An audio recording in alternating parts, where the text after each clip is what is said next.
दोस्तों, आज जो मैं मूवी आपको एक्सप्लेन करने वाला हूँ उसमें आपको हॉरर थ्रिल ड्रामा देखने को मिलेगा। मूवी का नाम है किंगस्टन, जो अभी हाल ही में आई है, पर हिंदी में न आने के कारण हमें लाने में थोड़ा समय लग गया। अब आप इसी बात पर वीडियो को लाइक कर दीजिए। हम चलिए कहानी शुरू करते हैं। तो मूवी की शुरुआत होती है तमिलनाडु के एक छोटे से शहर से, जिसका नाम है थुत्तुकुड़ी, जो कि समुद्र से घिरा हुआ है और जितने भी मेनली ट्रेड्स होते हैं वो समुद्र के रास्ते से ही होते हैं। ये मुंबई की तरह ही एक पोर्ट है। फिर यहाँ पर एक मछुआरे के गांव को भी दिखाया जाता है जिसका नाम है थुथुर, और कहानी इसी गांव की है। अब हम 1982 का सीन देखते हैं, जहाँ गांव के लोग समुद्र के किनारे रात के समय खड़े होते हैं। वहीं गांव वालों के साथ एक पादरी भी था, जो कि एक कासल के सामने खड़ा होकर बाइबल पढ़ रहा था, और उस कासल में से काफी तेज आवाजें आ रही थी। इस कासल में गांव की सबसे बुरी आत्मा कैद थी, जिसने जिंदा रहते समय काफी बुरे बुरे काम किए थे। और एक दिन गांव वाले उससे इतना परेशान हो गए कि उसे पत्थर मार मार कर खत्म कर दिया।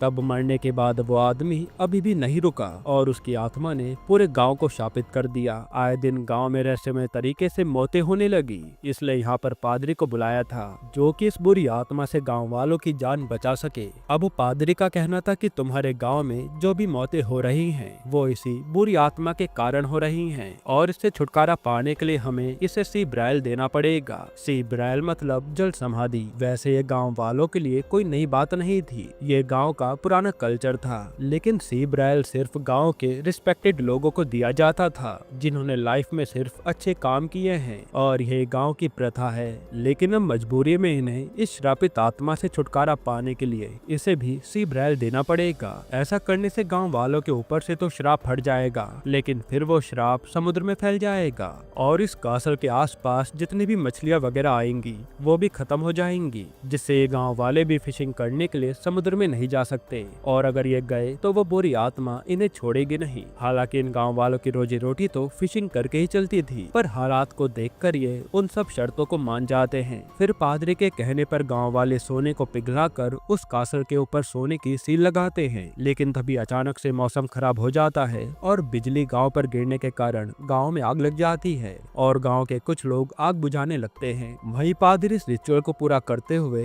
कासल को बोट में डालकर कुछ गांव वालों के साथ समुद्र के बीचों बीच जाकर उस कासल को कहीं डाल आते हैं। फिर पादरी के आने के बाद उस समुद्र के रास्ते को बंद कर दिया जाता है, और पादरी अब पूरे गाँव वालों को फिशिंग करने के लिए मना कर देते हैं। फिर कुछ दिन ऐसे ही बीत जाते हैं और कोई भी फिशिंग करने नहीं जा रहा था, लेकिन कुछ लोगों की उल्टी खोपड़ी थी जो रात के समय में फिशिंग करने के लिए जाते हैं। असल में ये उनकी मजबूरी थी, क्योंकि उनका गुजारा ही फिशिंग से चलता था। जिसके बाद समुद्र में फैला श्राप उन सभी को मारकर उनकी लाश समुद्र किनारे फेंक देता है। इसी तरह कुछ लोगों की मौतों को देखकर वहाँ की सरकार समुद्र में फिशिंग करना ही बैन कर देती है। तब गाँव वाले चोरी चुपके दूसरे गाँव में फिशिंग करने पहुँच जाते हैं, लेकिन वहाँ भी दूसरे गाँव वालों से उनका झगड़ा हो जाता है, और अब थोड़ा गाँव वालों के लिए समस्या बढ़ती जा रही थी, और फिशिंग और स्विमिंग के अलावा इन्हें कुछ आता भी नहीं था। इस बुरी हालत में सरवाइव करने से अच्छा उन्होंने अपनी जान देना ही सही समझा, और धीरे धीरे कई लोग फांसी लगाकर मर गए। जिसके बाद सीन शिफ्ट होता है 2009 में, जहां हम किंग नाम के लड़के को देखते हैं, जो कि समुद्र की ओर ही देख रहा था,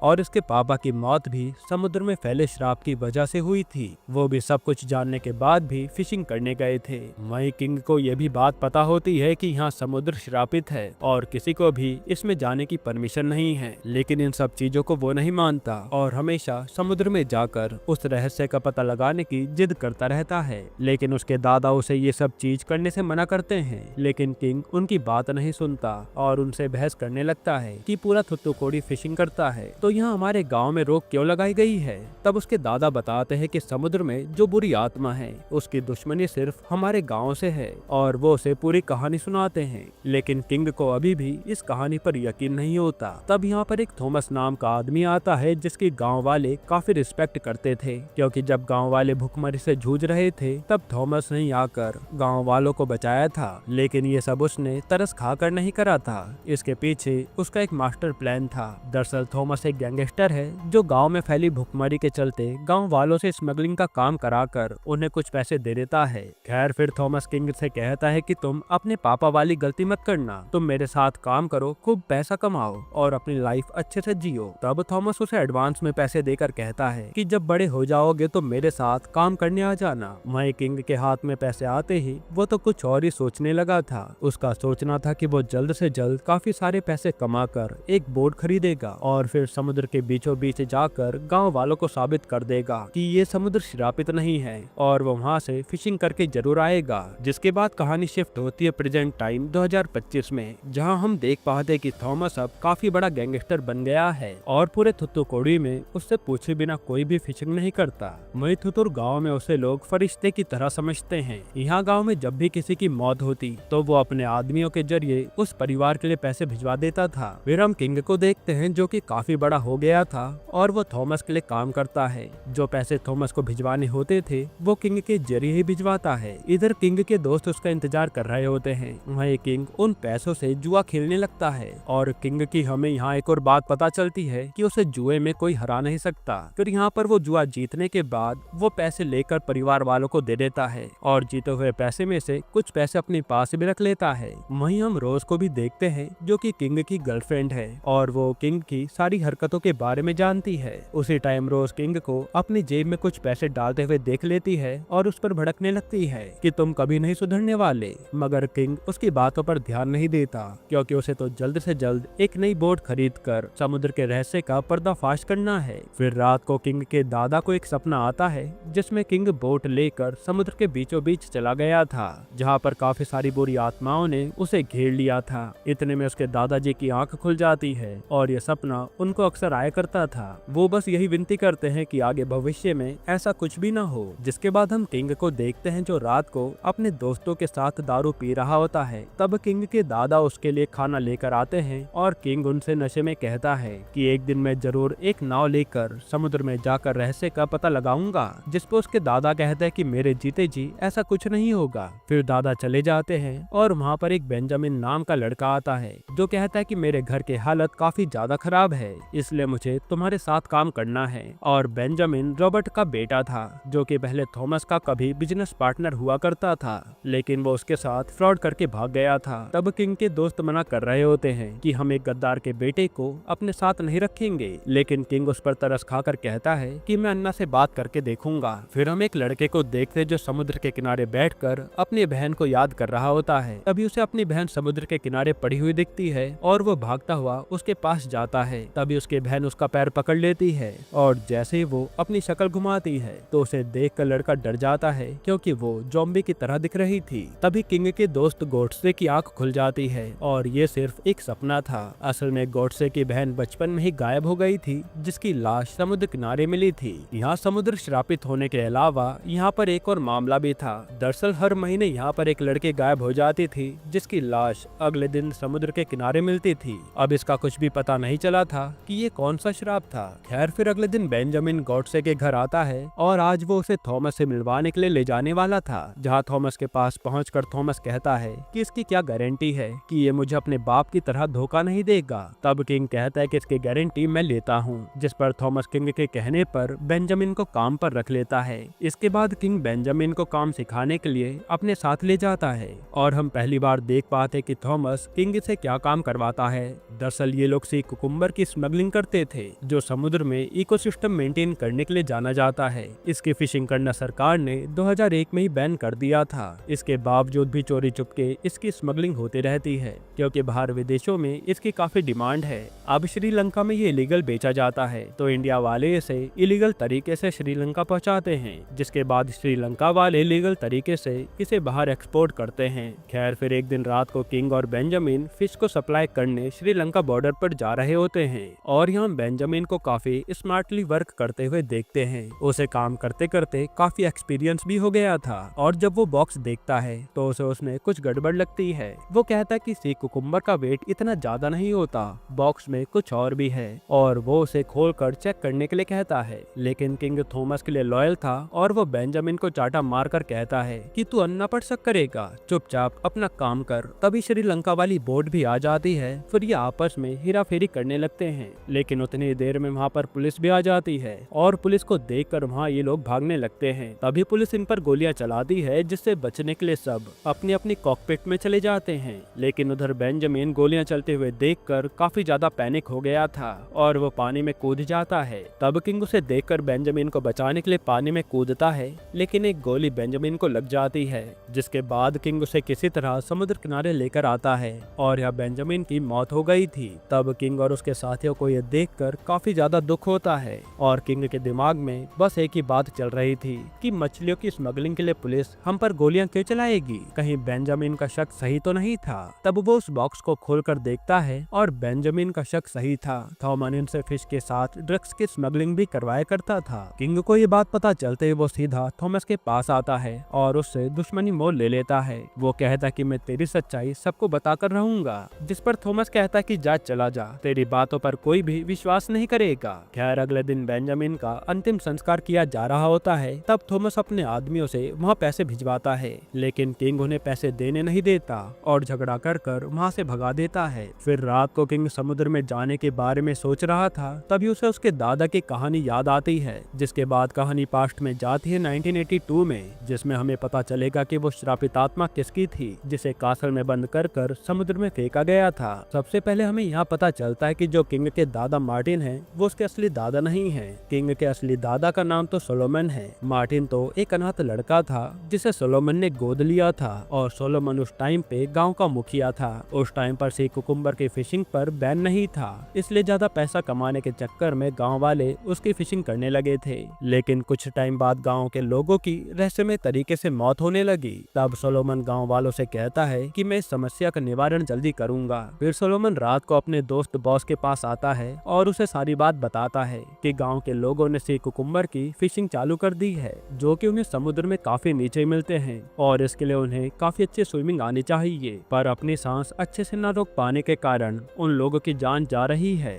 अब बॉस को भी काफी अच्छी स्विमिंग आती थी क्योंकि वो फौज में था। हालांकि अब वो बूढ़ा हो चुका था तो उसके लिए ट्रेनिंग देना संभव नहीं था, मगर गांव का टीचर एंथनी इस स्किल में माहिर था। तो बॉस सोलोमन को एंथनी से बात करने के लिए कहता है क्योंकि बॉस ने ही उसे सिखाया था। फिर बॉस एंथनी के घर जाकर उसे स्विमिंग सिखाने के लिए कहता है, जिस पर शुरुआत में तो एंथनी नहीं मानता, पर समझाने के बाद वो मान ही जाता है। इसके बाद जब वो स्विमिंग करने के लिए समुद्र में जाता है तो वो भी वहाँ से वापस नहीं लौटता और उसकी लाश वापस आती है, जिसकी लाश को देखकर बॉस काफी ज्यादा दुखी हो जाता है। वही सोलोमन कहता है कि इतना अच्छा स्विमर भी जिंदा नहीं बच सका, यानी समुद्र में कोई भी सर्वाइव नहीं कर सकता। फिर कुछ दिनों बाद सोलोमन इन सब चीजों का जिम्मेदार बॉस को बताता है और उसका पर्दाफाश करते हुए कहता है कि बॉस के पास काफी सारा सोना मिला है। और फिर वो यहाँ पर काफी शॉकिंग बात रिवील करता है कि बॉस यहाँ के मछुआरों को टॉर्चर करके समुद्र की गहराई में पड़ा सोना निकलवाया करता था, लेकिन हर कोई समुद्र के इतने डीप प्रेशर को हैंडल नहीं कर पाता था, इसलिए कुछ लोग मारे भी जाते थे।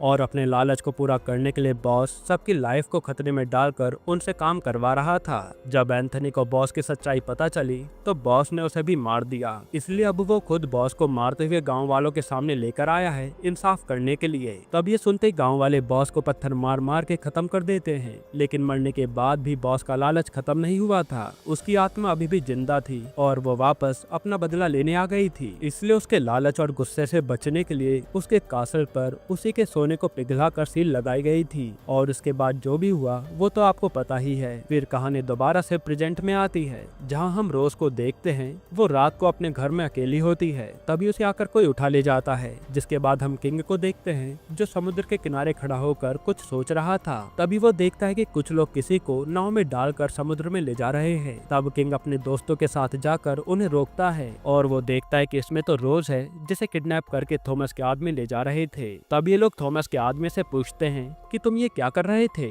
जिस पर थॉमस के आदमी बताते हैं कि ये एक तरीके का रिचुअल है उस श्रापित आत्मा को शांत करने के लिए, और हर महीने वो एक कुमारी लड़की को समुद्र में डाल देते हैं। जो ये सब वो थॉमस के कहने पर करते हैं। तब गॉडसे को भी समझ आ जाता है कि उसकी बहन इसी रिचुअल के चक्कर में मारी गई और वो अपना आपा खोकर थॉमस के आदमी को मारने लगता है। तब किंग उसे रोकता है और कहता है कि इन्हें मारने से क्या होगा, ये सब तो थॉमस का किया धरा है। और यहाँ किंग सोचने लगता है कि समुद्र का श्रापित होना महज एक कहानी है, जिसका फायदा उठाकर थॉमस हमसे ड्रग्स स्मगलिंग करवाया करता है और अब वो समुद्र में जाने की ठान लेता है। अब यहाँ समुद्र में जाने के लिए उसे बोट चाहिए थी, लेकिन किंग के पास बोट थी ही नहीं, इसलिए वो थॉमस की बोट चुराने का सोचता है। फिर रात में किंग थॉमस की बोट चुराने पहुंच जाता है, जहाँ थॉमस के आदमी उसे रोकने की कोशिश करते हैं, पर फिर भी किंग किंग थॉमस की बोट चुरा लेता है और जब थॉमस का आदमी उसे बताने के लिए कॉल करता है तो थॉमस का फोन भी किंग ही उठाता है। यहाँ हमें पता चलता है कि बोट के साथ साथ किंग ने थॉमस को भी उठा लिया था। अब किंग और उसके दोस्त समुद्र में निकल जाते हैं रहस्य का पता लगाने के लिए और उसने थॉमस को भी किडनैप करके बोट के बेसमेंट में रखा हुआ था। आधे रास्ते में पहुंचने पर इन्हें पता चलता है कि इस बोट में तो रोज भी आ गई है जिसे यहाँ समुद्र का सच जानना था। तब किंग की रोज से काफी बहस होती है और फिर किंग उसे अपने साथ आगे चलने के लिए कह देता है। इसके बाद कुछ टाइम तक सब कुछ ठीक चल रहा था, तभी अचानक से किंग के दोस्त से एक लैंप टूट जाता है। फिर किंग जब बाहर जाने लगता है तो उसके पैर में कांच के टुकड़े घुस जाते हैं, जिसे देखकर किंग उन टुकड़ों को पैर से निकालकर समुद्र में फेंक देता है और तभी उसकी नजर लैंप में से निकले हुए पेपर पर पड़ती है जो वो पढ़ने लगता है। वहीं उसके खून से सने हुए कांच के टुकड़े के समुद्र में जाते ही अजीब सी चीजें शुरू हो जाती हैं। उन्हें अचानक से एक बोट की हॉर्न की आवाज सुनाई देती है। जैसे ही बोट से दूरबीन से चेक करता है तो वो बोट एकदम से गायब हो जाती है, जिसके बाद हर जगह से उसी हॉर्न की आवाज आ रही थी। तभी मौसम भी काफी ज्यादा खराब हो जाता है और बारिश होने लगती है। फिर ये समुद्र में देखते हैं तो इन्हें काफी सारे कंकाल पड़े हुए दिखते हैं और इन्हें समझ आ जाता है कि समुद्र सच में श्रापित है। इसके बाद समुद्र में काफी बुरे तरीके से तूफान आता है और ये लोग एक झटका लगते ही बेहोश हो जाते हैं। फिर जब सबको होश आता है तो वो देखते हैं कि उनका एक दोस्त गायब है। थोड़ी देर ढूंढने पर उन्हें वो एक कोने में बैठा हुआ दिखता है जो डर के मारे काफी कांप रहा था। जब ये लोग उसके पास जाकर पूछते हैं कि क्या हुआ, इस पे वो बताता है कि मुझे खून से भरी खोपड़ी मिली है, जिसे देखकर ये लोग डर जाते हैं। दूसरी तरफ किंग के दादा को पता चल जाता है कि किंग समुद्र में गया है, तो वो उसे बचाने के लिए दूसरी बोट लेकर समुद्र में निकल पड़ते हैं। वहीं किंग और उसके दोस्त भी समुद्र से निकलना चाहते थे, लेकिन अब उनका कोई भी गैजेट काम नहीं कर रहा था। तभी इनकी बोट को चारों तरफ से कोहरा घेर लेता है और रोज को एक फिश दिखती है जो कि अचानक से मॉन्स्टर में बदल जाती है। उसे देखकर रोज काफी डर जाती है तो किंग उसे संभालता है, जिसके बाद ये सभी दोस्त दोबारा से साथ में खड़े होते हैं। तब इन्हें पता लगता है कि इनका दोस्त दोबारा से गायब हो गया है जिसे खोपड़ी मिली थी।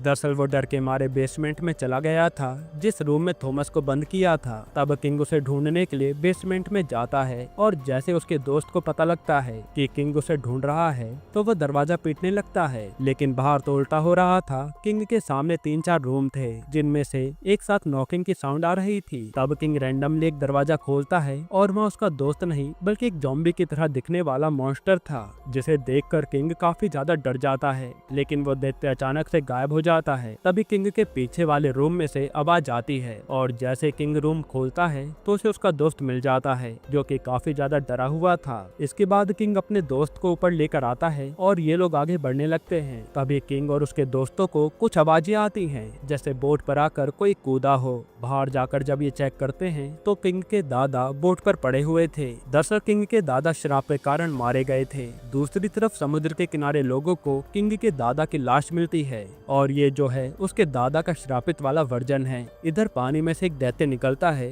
जो उसके दादा को ले जाने आया था और वो उन्हें लेकर दोबारा पानी में चला जाता है, जिसे किंग देखता ही रह जाता है। फिर तभी किंग अपने दादा के पीछे पानी में छलांग मारता है और उसका दोस्त भी पीछे पीछे कूद जाता है। अब किंग अपने दादा को ढूंढ ही रहा था, वहीं बाकी के दोस्त उन्हें बचाने के लिए पानी में रस्सी फेंक रहे थे। तभी गोडसे का पैर कोई पकड़ लेता है, लेकिन गोडसे अपना पैर छुड़ाता है और देखता है कि ये तो उसकी दीदी है जो कि श्रापित होकर ज़ॉम्बी में बदल गई थी। तभी वहाँ पर काफी सारी ज़ॉम्बीज बोट पर चढ़ने लगते हैं और ये सब वही लड़कियां थी जिन्हें थॉमस ने समुद्र में डलवा दिया था।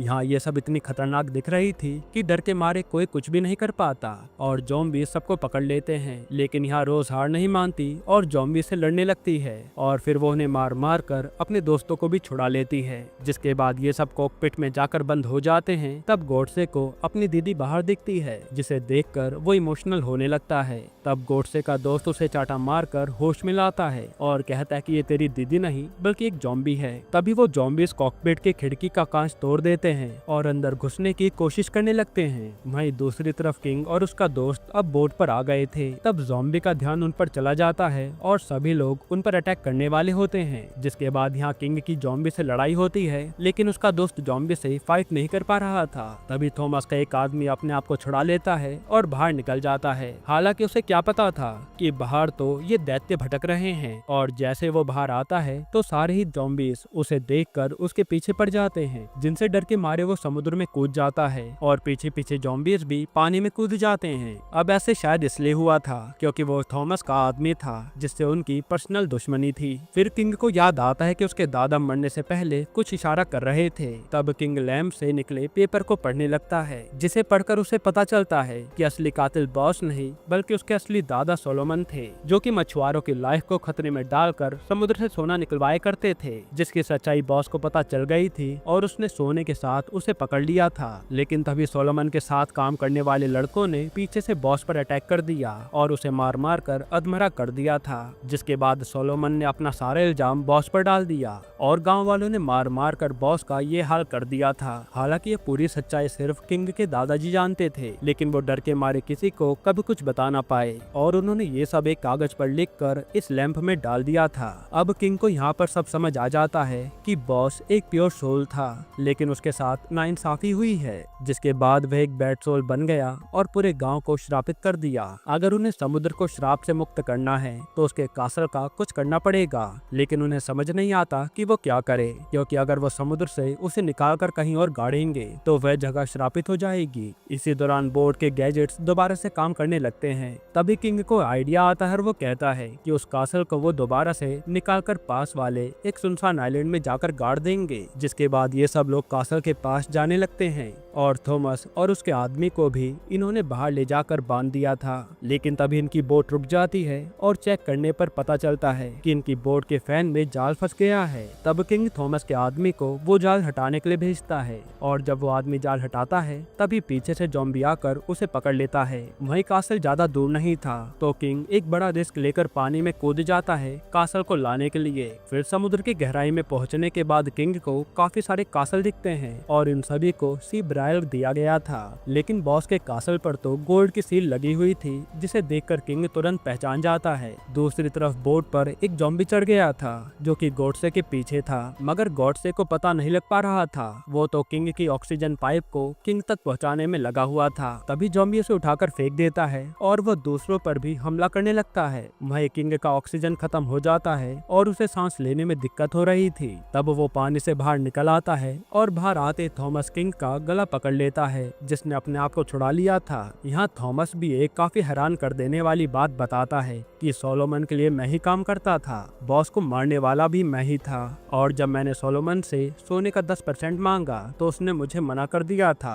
तब गुस्से में मैंने अपने लड़कों के साथ मिलकर सोलोमन को ही मार दिया और सोलोमन को मारने के बाद उसकी फैमिली को भी मैंने खत्म कर दिया था, जिससे उसका सारा कारोबार और सोना मैंने हड़प लिया। वहीं किंग अपने दादा के साथ रहता था इसलिए वो बच गया था। जिसके बाद सोलोमन की आत्मा थॉमस के पीछे पड़ गई थी, इसलिए वो गांव छोड़कर बाहर भाग गया और फिर एक गैंगस्टर बन गया। वहीं उसके साथियों को सोलोमन की आत्मा ने मार दिया था। फिर वो ये भी रिवील करता है कि वो क्यों हर महीने कुंवारी लड़कियों को समुद्र में फेंका करता था। दरअसल जब एंथनी की लड़की ने बॉस के कासल को हाथ लगाया था तब वो कुछ देर के लिए शांत हो गया था, क्योंकि वो एंथनी की लड़की को अपनी बेटी की तरह मानता था। इसलिए शराब को शांत करने के लिए वो हर महीने एक कुंवारी लड़की को समुद्र में फेंक देता था। लेकिन इस बार वो किसी को समुद्र में फेंक नहीं पाया था, इसलिए किंग के दादाजी को शराब ने मार दिया था। अब जैसे ये सारी बातें बताने के बाद थॉमस किंग को मारने वाला होता है, तब ये दोनों अचानक से वहां पहुंच जाते हैं जहां थॉमस ने सोलोमन को मारा था और ये सब सोलोमन की आत्मा ने किया था। तभी सोलोमन की आत्मा आकर थॉमस को मार देती है। फिर थॉमस से बदला लेने के बाद सोलोमन की आत्मा किंग से कहती है कि बेटा समुद्र में काफी सारा सोना पड़ा हुआ है जिसे मैं अभी तक बचाता आ रहा हूँ, वो भी सिर्फ तुम्हारे लिए। जिस पे किंग कहता है कि आपके लालच की वजह से ही इतना सब कुछ हुआ है, मैं आपकी तरह लालची नहीं हूँ और ना ही मुझे सोना चाहिए, मैं तो बस यहाँ पर समुद्र को इस शराब से मुक्त करने आया था। ये कहते किंग दोबारा से पानी में पहुँच जाता है। अब किंग को समझ आ गया था कि अगर उसे शराब की ताकत कम करनी है तो उसे कासल को टच करना पड़ेगा। वहीं दूसरी तरफ वो ज़ॉम्बी किंग के सभी दोस्तों को मारने वाला होता है, मगर इतने में किंग उस कासल को टच कर लेता है जिससे शराब की ताकत कम हो जाती है और वो सारे ज़ॉम्बी गायब हो जाते हैं। इसके बाद किंग के दोस्त उसे और कासल को ऊपर खींच लेते हैं। फिर मौसम भी ठीक हो जाता है है और सब उस सुनसान आइलैंड में पहुंचकर उस कासल को वहीं गाड़ देते हैं। इससे समुद्र में लगा श्राप फट जाता है और वहाँ पर मछलियाँ आ जाती हैं। फिर किंग फिशिंग करके कुछ मछलियाँ पकड़ता है और गाँव में जाकर सबको बताता है कि अब हम फिशिंग कर सकते हैं, समुद्र का श्राप खत्म हो चुका है। जो सुनकर गाँव वाले खुश हो जाते हैं। यहीं पर ये मूवी खत्म होती है। दोस्तों, आपको ये मूवी कैसी लगी हमें कमेंट में जरूर बताइएगा। और मैं अगर आपको छोटा सा रिव्यू दूं तो ये मूवी बाकी मूवियों से काफी अलग है, जिसका कॉन्सेप्ट मुझे काफी पसंद आया। बाकी आपकी इस मूवी को लेकर क्या राय है कमेंट में बताइएगा। और अगर आपको इसके अलावा कोई और दूसरी मूवी का एक्सप्लेनेशन चाहिए तो वो भी कमेंट कीजिएगा। बाकी अगर आपको हाल ही में आई एक कमाल की मूवी देखनी है तो आप ये वीडियो देख लीजिए।